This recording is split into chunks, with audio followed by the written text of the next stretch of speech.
नमस्कार, स्वागत है आपका चमत्कारी टोटके चैनल पर। दोस्तों, ईश्वर की पूजा करने से मन प्रसन्न रहता है, ये बात तो हम सब जानते हैं। लेकिन फिर भी सवाल ये है कि अगर पूजा से मन प्रसन्न रहता है तो आज ज्यादातर लोग पूजा करने के बाद भी अशांत क्यों हैं? क्योंकि आज पूजा हो रही है पर पूजा का विज्ञान नहीं समझा जा रहा। सनातन परंपरा में ईश्वर की साधना भावनाओं पर नहीं, नियमों पर आधारित है, और जहाँ नियम टूटते हैं वहाँ भक्ति भी अपना असर खो देती है। शास्त्र कहते हैं कि यदि आप विधि विधान से अपने देवी देवताओं की पूजा करें तो पूजा कभी निष्फल नहीं जाती। लेकिन समस्या ये है कि हम पूजा तो करते हैं पर वो बातें नहीं जानते जो पूजा को ईश्वर तक पहुंचाती हैं। आज इस वीडियो में मैं आपको वही कारण बताने वाली हूँ जो कोई खुलकर नहीं बताता। तो वीडियो को अंत तक देखें और चैनल को सब्सक्राइब नहीं किया है तो अभी कर लें। पहला नियम है तन मन की शुद्धि। पूजा से पहले शरीर और मन दोनों का पवित्र होना आवश्यक है। क्यों? क्योंकि शरीर माध्यम है और मन संदेशवाहक। अगर शरीर अशुद्ध है तो ऊर्जा रुक जाती है, अगर मन अशांत है तो प्रार्थना भटक जाती है। इसके लिए शास्त्र कहते हैं स्नान के बाद स्वच्छ वस्त्र पहनकर शांत मन से ही पूजा करें और ध्यान करें। क्रोध में बैठकर की गई पूजा ईश्वर स्वीकार नहीं करते। दूसरा नियम है निश्चित समय। बहुत लोग कहते हैं कि भगवान तो हर समय है। बिल्कुल है, लेकिन हर समय ऊर्जा समान नहीं होती। सनातन में ब्रह्म मुहूर्त इसीलिए श्रेष्ठ है क्योंकि उस समय मन सबसे शांत और वातावरण सबसे शुद्ध होता है। अगर यह संभव ना हो तो एक समय तय करें और रोज उसी समय पूजा करें। इससे मन को अनुशासन मिलता है और ईश्वर से एक ऊर्जा संपर्क बनता है। तीसरा नियम है दिशा और स्थान। पूजा घर का स्थान ईशान कोण में क्यों कहा गया है? क्योंकि ईशान कोण सबसे सकारात्मक ऊर्जा वाला स्थान है। पूजा करते समय मुख पूर्व या उत्तर में रखने से ऊर्जा सीधे साधक के भीतर जाती है, और अगर पीठ करके बैठे पैर देवता की ओर हो तो ऊर्जा उल्टी बहने लगती है। यही कारण है कि कई लोगों की पूजा मन को शांति नहीं देती।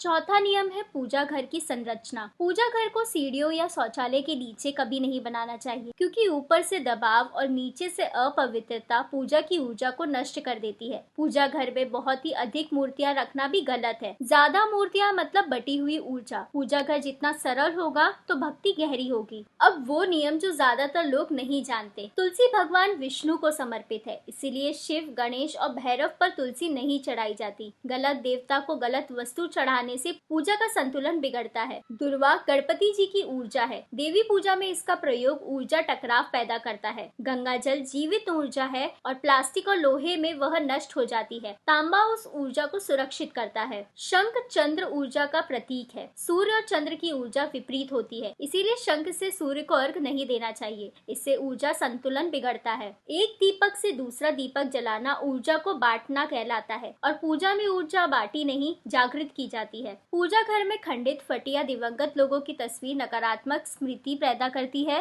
और पूजा घर में धन छुपाना भक्ति नहीं, लोभ सक्रिय होता है। यही कारण है कि कई घरों में पूजा होते हुए भी बरकत नहीं होती। तो दोस्तों, ईश्वर पूजा से नहीं, पूजा के नियमों से प्रसन्न होते हैं। जब तन शुद्ध हो, मन शांत हो, स्थान सही हो और भाव सच्चा हो तो ईश्वर को आने से कोई नहीं रोक सकता। अगर आज तक आपकी पूजा से परिणाम नहीं मिल रहे थे तो दोष ईश्वर में नहीं था, बस नियमों की जानकारी नहीं। आज से पूजा कर्मकांड नहीं, साधना बनाइए, क्योंकि जहाँ पूजा सही होती है वहाँ जीवन अपने आप सही होने लगता है। अगर आपको ये वीडियो पसंद आया हो तो इसे लाइक करें, शेयर करें और चैनल को सब्सक्राइब करना ना भूलें।